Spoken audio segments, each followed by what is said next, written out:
Guys, so I've got a quick update for you guys on Ksoo, okay? Ksoo obviously is the young man who unfortunately got snitched on by his own father. We covered this in a video not too long ago about Ksoo's father, Blue, actually taking the stand and identifying him as the alleged shooter in the murder of a young man, Charles McCormick, went by the name Lil Buck. It was a really sad case. It was a really sad situation that we saw Ksoo actually getting snitched on by his own father, but at the same time, there's got to be accountability. And unfortunately, Ksoo did end up getting a guilty verdict in his trial, and the sentencing has now dropped, and it's not looking good. Okay, so interestingly, before the sentencing was actually handed down, Ksoo weirdly was actually spotted rapping. He dropped a little freestyle ahead of the sentencing, and this was going around just a couple of days ago. So it was just 2 days ago that this was going around. Ksoo dropped a few bars over the phone before he gets sentenced after being found guilty of capital murder in the death of Charles McCormick. Let's hear what you had to say. Cold, and they fucked me over, you know, and I swear I can't take no more, cause this shit get real in the afterlife. They want me dead, but they can't afford my life. Put a bag on my head, I'ma up the price. Put a bag on my head, I'ma up the price. Picture me perfect in the booth with the headphones, and I can see their faces without a headstone, and I don't like to talk to Ace through a jail phone, and I can't feel no more pain, it's like my nerves gone, and every time I just got them shot, cause that shit hurt me, and a lot of niggas change and abandon me. I'm a solid lawyer nigga, that's the man to me. Getting cold.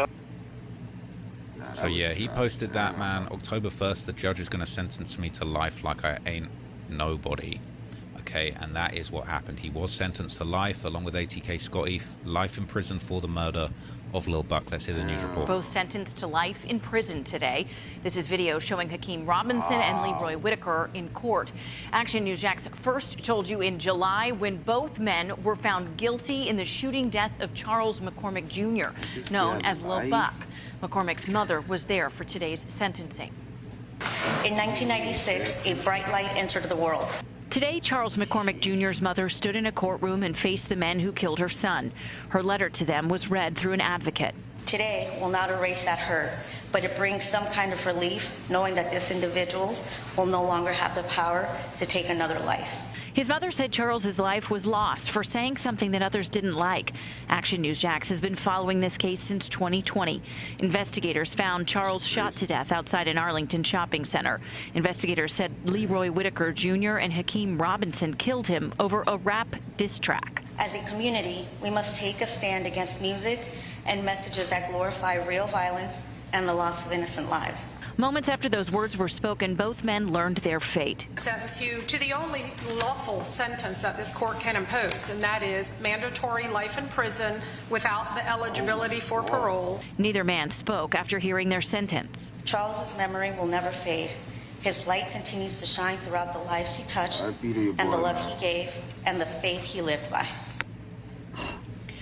So look, it's not surprising, you know, it's not surprising this outcome. We've seen a lot of situations where people have maybe escaped justice for a period of time, but it was never looking good for Ksoo. There was too much evidence, there was too much self-snitching, too much disrespect to these dead rivals to even contemplate the possibility that he was going to beat this thing. And then you got his dad taking the stand.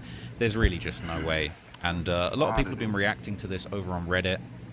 Some people, you know, I don't think anybody is surprised, but I think people are just kind of really feeling this because this really is the conclusion of a long-running story. The whole war in Jacksonville. Obviously, we had Fulio getting murdered. You know, he was a close friend of Bibby, another person who Ksoo is accused of murdering, and he's going to be facing that trial soon. I doubt he's going to be very engaged with that trial because at the end of the day, he's already got, you know, life without the possibility of parole. What's another life sentence going to do? But this was the reaction on the Duval County subreddit that follows the drill scene in Jacksonville. Both sentences in. Scotty and Ksoo both sentenced to mandatory life without parole for the murder of Buck. Okay, and people are basically saying death or jail, street going win. The streets are undefeated. Okay, people saying Scotty was 19, from high school life to life in prison is insane. I don't think they'll genuinely understand how long life is. People saying they don't care. People saying trust, they do. They're going to act like they don't, but they do. They're in denial right now. It's going to take a little while to hit, maybe even years, but trust, when nobody's looking and they're in themselves by themselves, they're really trying not to cry. People are doing AI images to try and make to work out what they're going to look like, but I don't know if this is really a joking man. People saying they knew it was coming. Thanks for the music, Ksoo. We'll never see you or Scotty free again. Imagine being sentenced to life without parole and you've got another murder case to fight. Dude is just happy he gets to keep his dreads a little longer. People are saying they're getting chopped. He's going to look like Mr. Potato Head. People are saying, y'all YNs, have fun, stay in school, get some money, go knock some fine girls down, and then get some more money. It's way more to life than posing with guns and looking for our own kind to gun down. Y'all save your money and take trips, travel the world, and meet business-minded people and soak up game, because this thug life right here, it ain't it no more. The streets are dead. This was literally the only sentence that could have possibly been. Everybody knew it was going to be life, but it just hits different when you actually see it. And he still has to go trial for Bibby. People are saying it's literally no point. I would have just asked for a speedy trial and pled guilty. To be honest, you've already got life without parole. You might as well plead guilty and actually do the right thing. Do the honorable thing as a man and just plead guilty. Save everybody the time and the heartbreak. Look. All right, if he goes not guilty, we're going to get all the sordid details at trial. You know, people are going to make content about it. People are going to get to it. You know, we saw things in this trial with the Lil Buck murder that we hadn't actually seen before. Messages, photos, all types of things. But I feel like Ksoo, realistically, if he's smart, he'll actually change his plea, go guilty on Bibby. You know, just avoid any of that information even coming to light and just avoid it all. People are saying that Scotty actually might have turned down a 15-year plea deal. He's going to be regretting that when all their members forget about him. People are saying crazy part is it's literally all Ksoo's fault. From the witness testimony, he wanted to get him so bad that he did it in the shopping center instead of following him back to his crib. He's a dumbass. Even was about to shoot at the police and they begged him not to. He is a stupid crash out. Their only redemption is to do everyone a favor and save taxpayer dollars, admit to being a waste of resources and fresh air that could have went to someone more meaningful to society. Come here, boy. I bet he regrets saying that. That was a famous clip of him on Instagram pulling up the gun saying, come here, boy, saying that's what he said. Man, Ksoo, man. Life, bro, is crazy, brother. This white guy, man.